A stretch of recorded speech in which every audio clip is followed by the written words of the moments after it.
the realization of prosperity.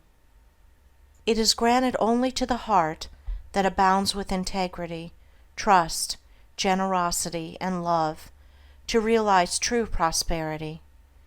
The heart that is not possessed of these qualities cannot know prosperity, for prosperity, like happiness, is not an outward possession, but an inward realization.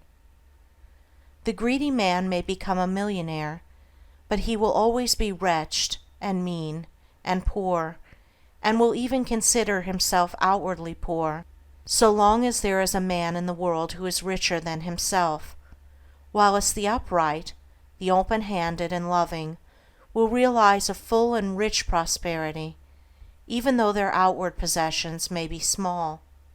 He is poor who is dissatisfied, he is rich who is contented with what he has, and he is richer who is generous with what he has.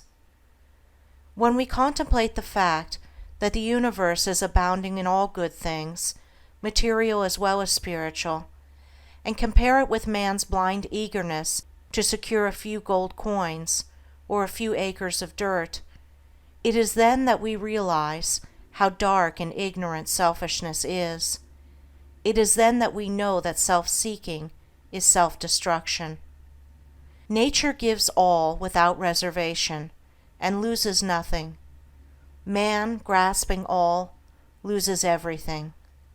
If you would realize true prosperity, do not settle down, as many have done, into the belief that if you do right, everything will go wrong. Do not allow the word competition to shake your faith in the supremacy of righteousness. I care not what men may say about the laws of competition, for do I not know the unchangeable law, which shall one day put them all to rout, and which puts them to rout even now, in the heart and life of the righteous man? And knowing this law, I can contemplate all dishonesty with undisturbed repose, for I know where certain destruction awaits it. Under all circumstances, do that which you believe to be right, and trust the law. Trust the divine power that is eminent in the universe, and it will never desert you, and you will always be protected. By such a trust all your losses will be converted into gains, and all curses which threaten will be transmuted into blessings. Never let go of integrity, generosity, and love, for these, coupled with energy, will lift you into the truly prosperous state. Do not believe the world when it tells you that you must attend to number one first, and to others afterwards. To do this is not to think of others at all, but only of one's own comforts. To those who practice this, the day will come when they will be deserted by all, and when they cry out in their loneliness and anguish, there will be no one to hear and help them. To consider oneself before all others is to cramp and warp and hinder every noble and divine impulse. Let your soul expand. Let your heart reach out to others in loving and generous warmth, and great and lasting will be your joy, and all prosperity will come to you. Those who have wandered from the highway of righteousness guard themselves against competition. Those who always pursue the right need not to trouble about such defense. This is no empty statement.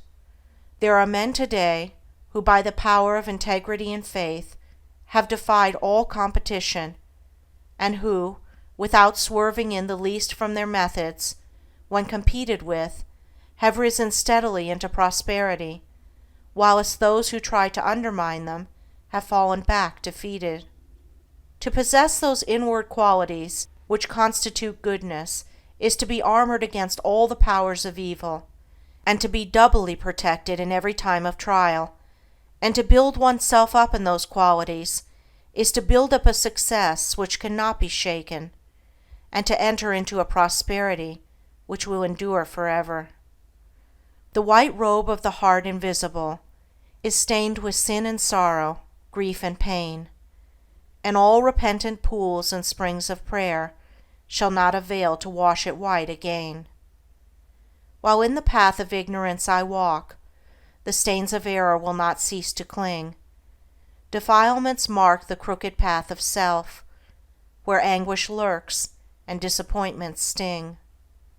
Knowledge and wisdom only can avail to purify and make my garment clean, for therein lie love's waters, therein rests peace undisturbed, eternal, and serene. Sin and repentance is the path of pain, knowledge and wisdom is the path of peace. By the near way of practice I will find where bliss begins, how pains and sorrows cease. Self shall depart, and truth shall take its place. The changeless One, the indivisible, shall take up his abode in me, and cleanse the white robe of the heart invisible.